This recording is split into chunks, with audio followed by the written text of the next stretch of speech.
حضرت عبداللہ ابن عباس رضی اللہ تعالیٰ عنہ سے مروی ایک روایت ہے، میں ایک دن حضور کے پیچھے بیٹھا ہوا تھا، سواری میں حضور کا ردیف تھا، تو حضور نے فرمایا، اے بیٹے، اے لڑکے، میں تجھے کچھ کلمات سکھاتا ہوں، تو اللہ کے حقوق کا خیال رکھ تو وہ تیری حفاظت فرمائے گا۔ تو اللہ تعالیٰ جل شانہ کے احکام کی حفاظت کر، تو اسے اپنے سامنے پائے گا۔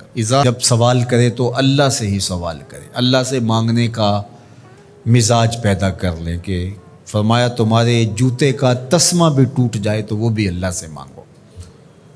ضرور بازار میں جاؤ دکاندار سے، لیکن حقیقی طلب اللہ سے ہونی چاہیے۔ بات بات پہ اللہ سے سوال کرو، بڑی سے بڑی چیز بھی اس سے مانگو، چھوٹی سے چھوٹی چیز بھی اسی سے طلب کرو۔ ہماری ساری ضرورتوں کا کفیل ہمارا رب، ہمارا مالک ہے۔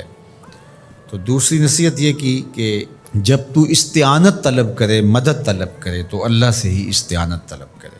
وعلم، اور جان کہ اگر ساری امت، سارے لوگ، پوری قوم جمع ہو کے تمہیں فائدہ پہنچانے کی کوشش میں لگ جائیں تو تمہیں وہی فائدہ پہنچا سکتے ہیں جو تیرے لیے تیرے رب نے لکھا ہے۔ اور فرمایا وَإِنِ اجْتَمَعُوا عَلَىٰ أَن يَضُرُّوكَ بِشَيْءٍ، اور اگر تمہیں نقصان پہنچانے کے درپے ہو جائیں، لَمْ يَضُرُّوكَ إِلَّا بِشَيْءٍ قَدْ كَتَبَهُ اللَّهُ عَلَيْكَ، تو تجھے صرف وہی نقصان پہنچا سکتے ہیں جو اللہ نے تیرے لیے لکھا ہے۔ سارا زمانہ بھی مخالف ہو جائے، تیرا کچھ نہیں بگاڑ سکتا۔ ہاں، تیرے مقدر میں اگر کوئی چیز، کوئی بگاڑ لکھا ہے تو وہ ہوگا، اس کا ذریعہ وہ بن جائیں گے۔ تو اس لیے پھر اسی سے مانگو، اسی سے طلب کرو۔ رفعت الاقلام وجفت الصحف، جو لکھنا تھا اللہ نے لکھ دیا، لکھنے کے بعد قلم اٹھا لیا گیا اور جن صحیفوں پہ لکھا تھا وہ خشک ہو گئے، اب کتابیں بند ہیں۔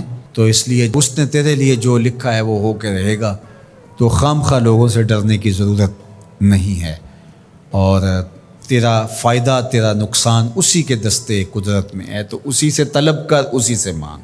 اور فرمایا تو اللہ تعالیٰ جل شانہ کو رخاء میں، خوشحالی میں یاد کر، یعرف کا فی الشدہ، وہ تجھے مشکل میں پہچانے گا۔ یعنی جو شخص خوشحالی کے دور میں اس کے پاس دولت ہے، صحت ہے، تو اللہ تعالیٰ کو فراموش نہیں کرتا، اللہ اس کی بدحالی کے زمانے میں اس کو فراموش نہیں کرتا۔ وعلم، اور جان، ان النصر مع الصبر، کہ جو مدد ہے وہ صبر کے ساتھ آتی ہے۔